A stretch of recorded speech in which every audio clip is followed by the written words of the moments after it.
আসসালামু আলাইকুম। আশা করি আপনারা সবাই অনেক ভালো আছেন।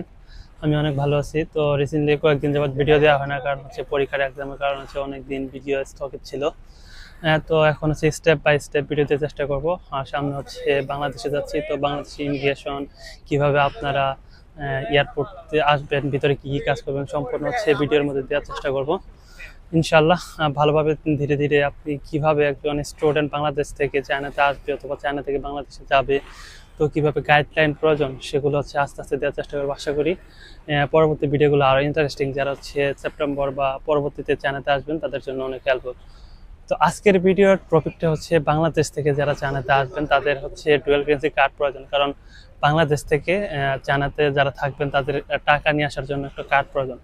তো বাংলাদেশে কোন কোন কার্ড, মানে বাংলাদেশে কোন কোন কার্ড ভালো চলে, তো সেগুলো হচ্ছে আপনার করতে হবে।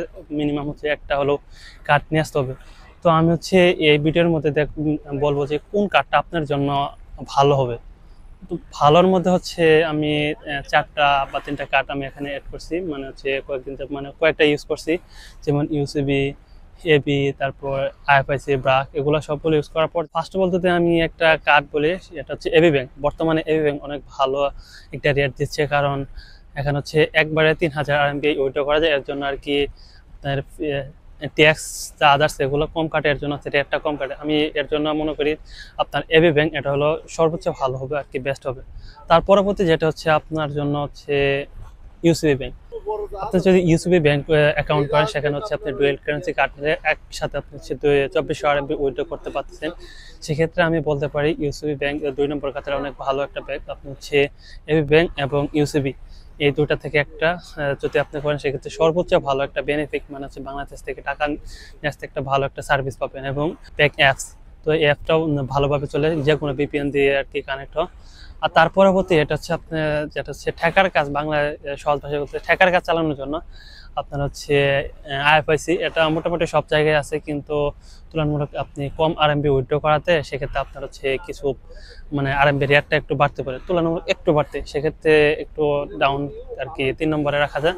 তারপর হচ্ছে ব্রাক, তারপর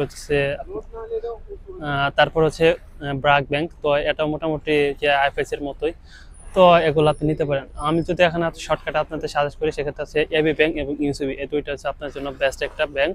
তো আপনারা যারা চায়নাতে আসবেন এবং কি সব জায়গায় অ্যাভেলেবল, মানে সব জায়গায় সব স্থানে হচ্ছে প্রতিটা জেলায় হচ্ছে এবি ব্যাংক এবং ইউসিবি ব্যাংক পাওয়া যায়। সেক্ষেত্রে আপনি হচ্ছে এই দুইটা থেকে একটা করলে আপনি ভালো একটা বেনিফিট পাবেন।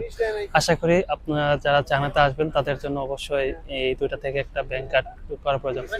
এরপরে আরেকটা কথা বলে নিই, আপনার bank account shortcut. Bank account করতে আপনার কি কি ডকুমেন্ট প্রয়োজন হবে, সেক্ষেত্রে হচ্ছে আপনার নিজের এনআইটি কার্ড আর হচ্ছে নমনি আর ছবি, এগুলো দিয়ে হচ্ছে আপনি সাধারণত করতে পারবেন। আর অবশ্যই আসার পূর্বে ইনভেস্টমেন্ট করে নিয়ে আসবেন, সর্বোচ্চ বেশি বেশি ইনভেস্টমেন্ট, মানে 12,000 আরএমবি করতে পারবেন। সেক্ষেত্রে আপনি যদি দুইটাই নেন সেক্ষেত্রে 6,000 নেবেন, আর যদি একটা নেন মানে এপি ব্যাংক অথবা ইউসিবি, সেক্ষেত্রে আপনি 12,000 করবেন। আশা করি ভালো ফিডব্যাক করবেন।